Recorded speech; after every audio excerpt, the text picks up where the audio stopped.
வெற்றிகரமாக விண்ணில் ஏற்றப்பட்டது PSLV C-58 ராக்கெட். இந்த ராக்கெட் மூலமாக எக்ஸ்போசாட் உள்ளிட்ட வெளிநாட்டு செயற்கைக்கோள்கள் 10 செயற்கைகளுடன் வெற்றிகரமாக PSLV C-58 ராக்கெட் ஆனது விண்ணில் ஏவப்பட்டிருக்கிறது.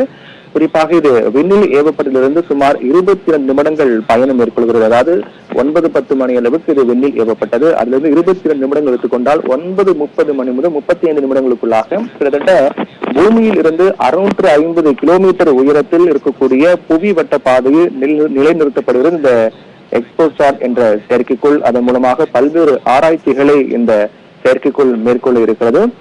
PSLV C-58 ராக்கெட்டில் எக்ஸ்போசாட் செயற்கைக்கோள் மட்டுமில்லாமல் பிற நாடுகள், அதாவது வெளிநாடுகளை சேர்ந்த சுமார் 10 செயற்கைக்கோள்களை இந்த PSLV C-58 ராக்கெட் சுமந்து சென்று கொண்டிருக்கிறது. முக்கியமாக அதில் முக்கியத்துவமாக பார்க்கப்படக்கூடிய ஒன்று என்பது கேரள மாநிலம் திருவனந்தபுரத்தை சேர்ந்த Lal Bahadur Shastri institute of technology மாணவிகள் வேசாட் என்ற செயற்கைக்கோளை வடிவமைத்திருக்கிறார்கள். இந்த வேசாட் என்ற செயற்கைக்கோள் மிகுந்த முக்கியத்துவம் வாய்ந்த ஒன்றாக பார்க்கப்படுகிறது.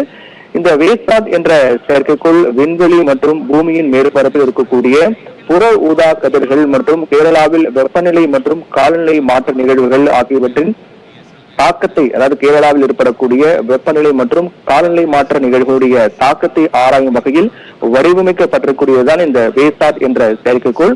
இந்த நாட்டில் பெண்கள் மேற்பார்வையில் முழுமையாக வடிவமைக்கப்பட்ட முதல் செயற்கைக்கோள் என்ற பெருமையும் இந்த வேசாட் செயற்கைக்கோள் பெறுகிறது. இதோடு சேர்ந்து மொத்தமாக 10 வெளிநாட்டு செயற்கைக்கோள்களோடு PSLV C-58 ராக்கெட் ஆனது வெற்றிகரமாக விண்ணில் சென்று கொண்டிருக்கிறது. இந்த ராக்கெட் அந்த புவியினுடைய சுற்றுப்பாதையில் நிறுத்தப்பட்டவுடன் விண்மீன் திரள்கள், கருந்துளைகள், இறக்கக்கூடிய நட்சத்திரங்கள் ஆகியவற்றோடு தொடர்புடைய பல்வேறு ஆய்வு பணிகளை இந்த எக்ஸ்போசாட் என்ற செயற்கைக்கோள் ஆய்வு செய்ய இருக்கின்றது.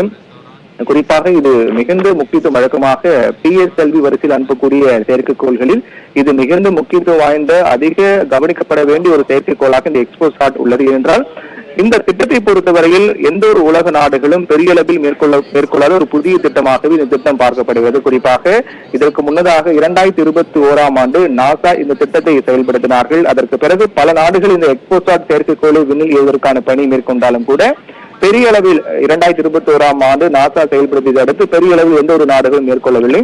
அதற்கு பிறகு இந்தியா தான் இதை முன்னெடுத்து வெற்றிகரமாக செயல்படுத்தி வருகிறார்கள்.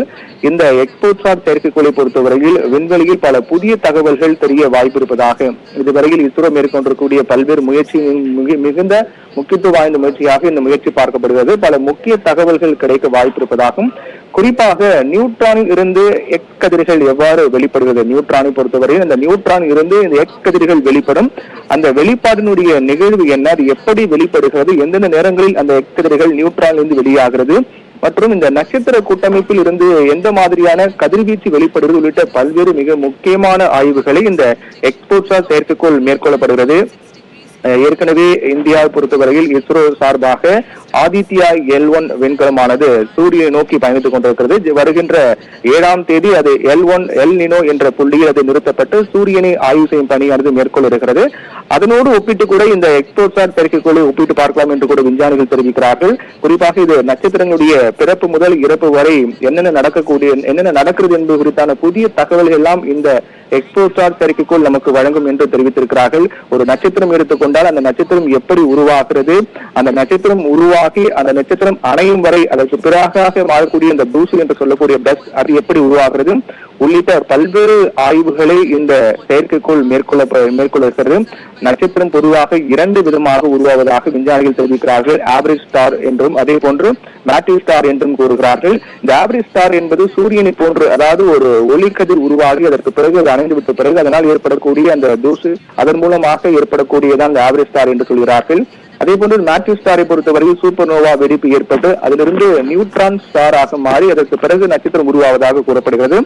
இதெல்லாம் எப்படி முறைப்படி உருவாகிறது, அதில் இருக்கக்கூடிய விளைவுகள் என்ன, நட்சத்திரம் தொடர்பான ஆய்வு எடுத்துக்கொண்டால் அது உருவாவது முதல் அது முடியும் வரை, அதோட ஆயுட்காலம் வரை, அதனுடைய ஆயுட்காலம் வரை ஒரு நட்சத்திரத்துடைய ஆயுட்காலம் எவ்வளவு ஆண்டுகள், அது எப்படி உருவாகிறது, எப்படி அணைகிறது, அந்த உருவாவதற்கும் அணைவதற்கும் இடைப்பட்ட காலங்களில் நடக்கக்கூடிய நிகழ்வுகள் என்ன, அதிலிருந்து வெளியாகக்கூடிய கதிர்கள் என்ன உள்ளிட்ட பல்வேறு ஆய்வு பணிகளை இந்த எக்ஸ்போசாட் மேற்கொள்ள இருக்கிறது.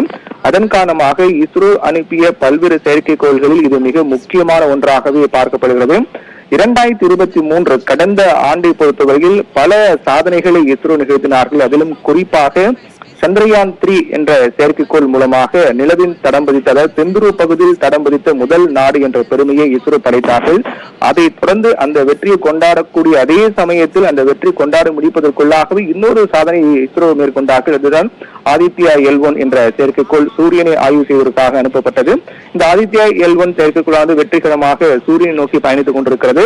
அது ஜனவரி 7ஆம் தேதி குறிப்பிட்ட இலக்கான சூரியனின் L1 புள்ளியை அடைந்து அங்கிருந்து சூரியனில் இருக்கக்கூடிய புற ஊதா கதிர்கள் வெளியாவது எப்படி, கதிர்கள் வெளியாவது எப்படி உள்ளிட்ட பல்வேறு ஆய்வு பணிகள், புதிய புதிய தகவல்களை இஸ்ரோவுக்கு வழங்க இருக்கிறது. அந்த பணி மேற்கொள்ளப்பட்டிருக்கும் நிலையில் அது சிறப்பாக மேற்கொள்ளப்பட்டு வருகிறது. அந்த பயணத்தை வெற்றிகரமாக தொடர்ந்து மேற்கொண்டு வருகிறது. அதை ஒவ்வொரு நொடியும் இஸ்ரோ விஞ்ஞானிகள் உன்னிப்பாக கண்காணித்து வருகிறார்கள்.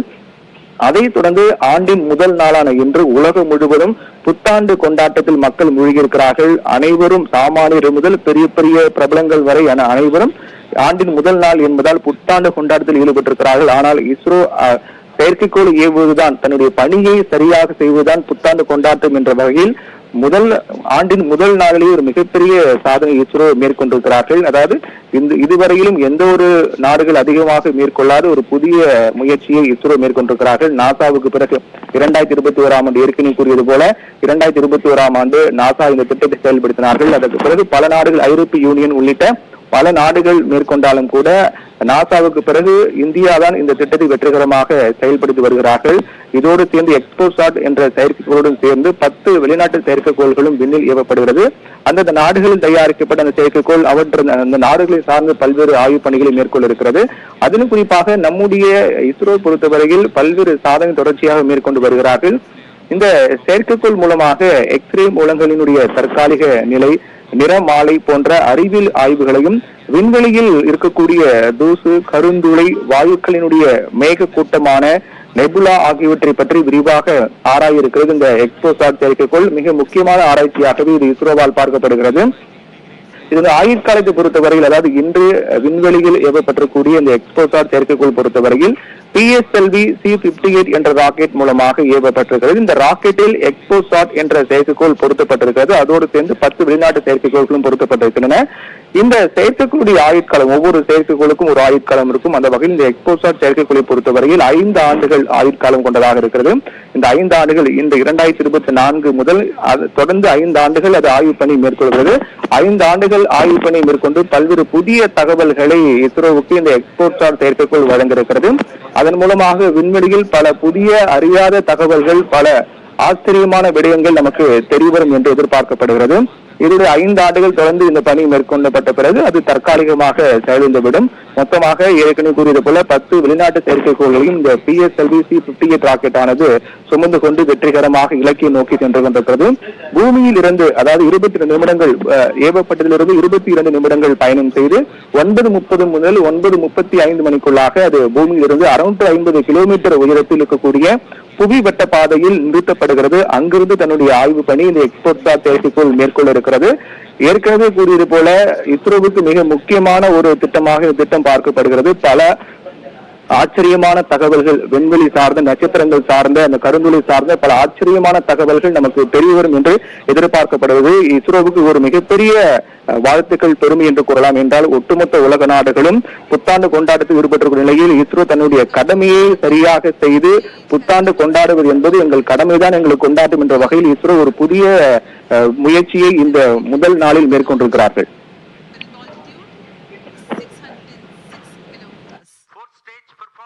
normal